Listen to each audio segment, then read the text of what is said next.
বন্ধুরা, আমি হাসবো না কাঁদবো এখন আমি কিছু বুঝতে পারছি না, কারণ এই যে দেখো কান্না করছে। কেন করছে সেটাও তোমাদেরকে বলি। ওর মানে 7 বছর হওয়া থেকে ওর মনে হয় দাঁত পড়া শুরু হয়েছে।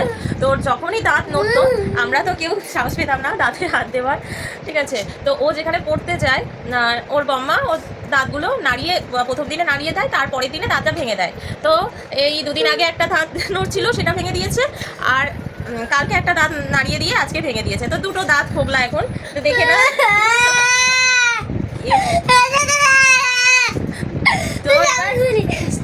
আমার কাছে এসে রাগ দেখাচ্ছে আর কাঁদছে।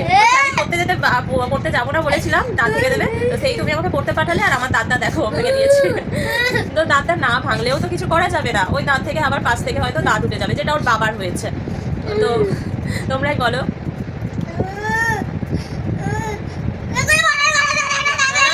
কিছু কিছু কি বলে কিছু বোঝাই যায় না, ভালো করে বল। দাঁতের জন্য কি কথা বলতে পারছিস না?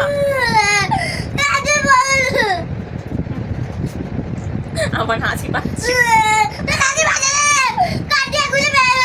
আমার খুব হাসি পাচ্ছে, খুব হাসি পাচ্ছে। তোমার কাঁদতে হবে না, তোমাকে দেখে কেউ হাসবে না। যে হাসবে আমাকে এসে শুধু বলবে। কেউ হাসবে না। কেন হাসবে কেন? সবার দাঁত পড়ে।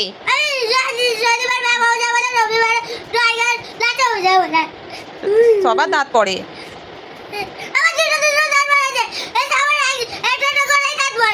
নতুন দাঁত উঠবে ওই জন্য ভেঙেছে।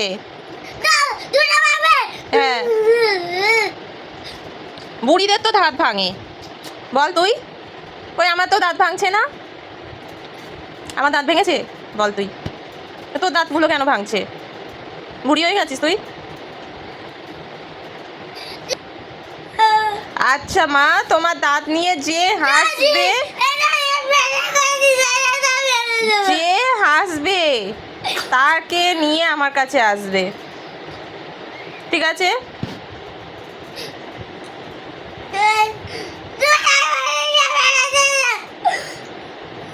আর কি হয়েছে? দাঁত ভাঙলে গিফট দিতে হয়, দিতে হয়। গিফট দেবো।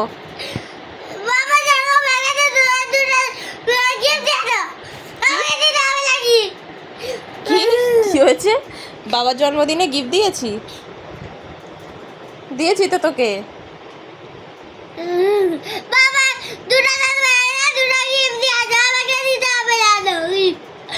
ও বাবার দুটো দাঁত ভেঙেছে, বাবাকে গিফট দেবো।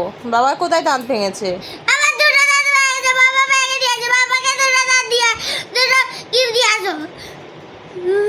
বাবাকে গিফট দিয়ে আসবো। ও বম্মা দাঁত ভেঙে দিয়েছে ওই জন্য বম্মাকে গিফট দিয়ে আসবো। আচ্ছা, বম্মাকে গিফট দিয়ে আসবো। এত ভালো কাজ করে দিয়েছে বম্মা, তা গিফট দেবো না? হ্যাঁ, দাদার বম্মাকে গিফট দিয়ে আসবো।